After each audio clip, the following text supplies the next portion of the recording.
जब चांद में दाग है तो तुम क्या चीज हो।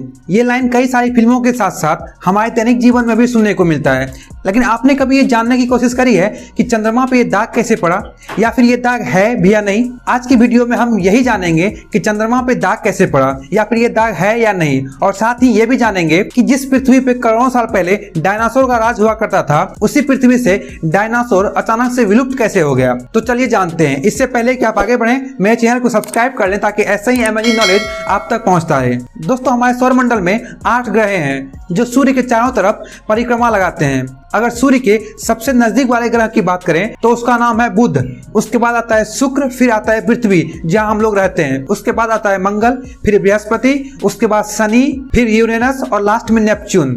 लेकिन मंगल और बृहस्पति के ऑर्बिट के बीच यानी कि उनके कक्षा के बीच छोटे छोटे बहुत सारे ग्रहों के टुकड़े हैं जिसे हम लोग क्षुद्र ग्रह या एस्टेरॉयड कहते हैं।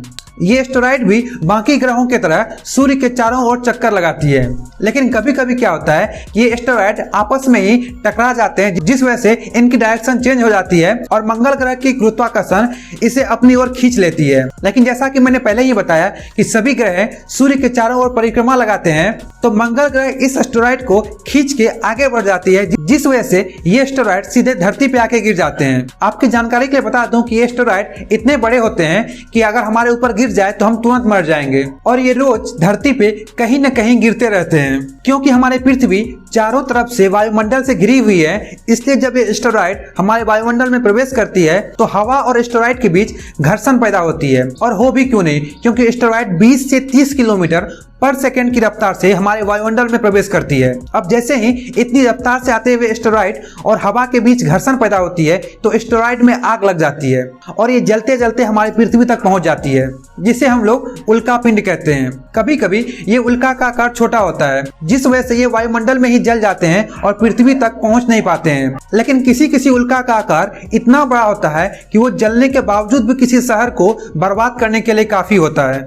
करोड़ों साल पहले जब पृथ्वी पे मानव जाति की अस्तित्व भी नहीं थी और पूरे पृथ्वी पे डायनासोर का राज हुआ करता था, तभी इजिप्टा नाम का एक क्षुद्र ग्रह पृथ्वी से टकराया था। ये इजिप्टा इतना बड़ा था कि इनके टकराने से धरती पे अभी तक का सबसे बड़ा और भयानक भूकंप आया था, और इतना बड़ा धमाका हुआ था जितना कि 10 हाइड्रोजन बम गिरने से होगा। इस धमाके की वजह से पृथ्वी की जो ऊपरी सतह है वो पूरी तरह फट के यानी कि विस्फोट होके ऊपर उड़ गई थी। भयानक भूकंप और भयानक सुनामी, यहाँ तक कि पृथ्वी के अंदर की जो ज्वालामुखी है वो भी फट के बाहर आ गई थी, जिससे बहुत सारे खतरनाक रेडिएशन निकल रहे थे। जितने भी डायनासोर थे या अन्य जीव जंतु थे सारे के सारे मर गए, और जो थोड़ा बहुत बच गए थे वो भूखमरी की वजह से मर गए, क्योंकि पृथ्वी पे खाने के लायक कुछ बचा ही नहीं था। इस तरह से सभी डायनासोर का पृथ्वी से खात्मा हो गया। अब देखिए, जिस तरह से ये उल्का धरती पे गिरते हैं, ठीक इसी तरह से ये चंद्रमा पे भी गिरते हैं। लेकिन दुर्भाग्यवश चंद्रमा के पास अपना कोई वायुमंडल नहीं है, जिस वजह से एस्टेरॉयड का हवा के साथ घर्षण नहीं होता है, क्योंकि वहां पे वायु है ही नहीं। अब जाहिर सी बात है कि जब घर्षण नहीं होगी तो एस्टेरॉयड में आग भी नहीं लगेगी, और जब आग नहीं लगेगी तो उनके आकार में कोई बदलाव नहीं होगा, यानी कि जितना बड़ा वो एक्चुअल में होगा उतना बड़ा ही वो डायरेक्ट चंद्रमा पे गिरेगा। और जब ये बड़े बड़े एस्टेरॉयड चंद्रमा पे गिरते हैं तो वहां पे गड्ढा कर देते हैं, और ये आए दिन गिरते रहते हैं। इसलिए चंद्रमा पे बहुत सारे गड्ढे हो गए हैं, और ये गड्ढे में सूर्य की रोशनी नहीं पहुंच पाती है, जिस वजह से जब हम पृथ्वी से चंद्रमा को देखते हैं तो वो गड्ढे वाले एरिया हमें काला नजर आता है, जिसे हम लोग दाग कहते हैं। एक्चुअल में ये दाग नहीं है, ये बस एक गड्ढा है जो एस्टेरॉयड के गिरने की वजह से हुआ था। आई होप आपको ये समझ में आ गया होगा कि चंद्रमा पे दाग कैसे पड़ा, और करोड़ों साल पहले जिस पृथ्वी पे डायनासोर का राज हुआ करता था, उसी पृथ्वी से डायनासोर का खात्मा कैसे हो गया, अचानक से डायनासोर विलुप्त कैसे हो गए। अगर नॉलेज अच्छी लगी हो तो प्लीज वीडियो को लाइक कर दें, और ऐसे ही अमेजिंग नॉलेज के लिए चैनल को सब्सक्राइब कर लें।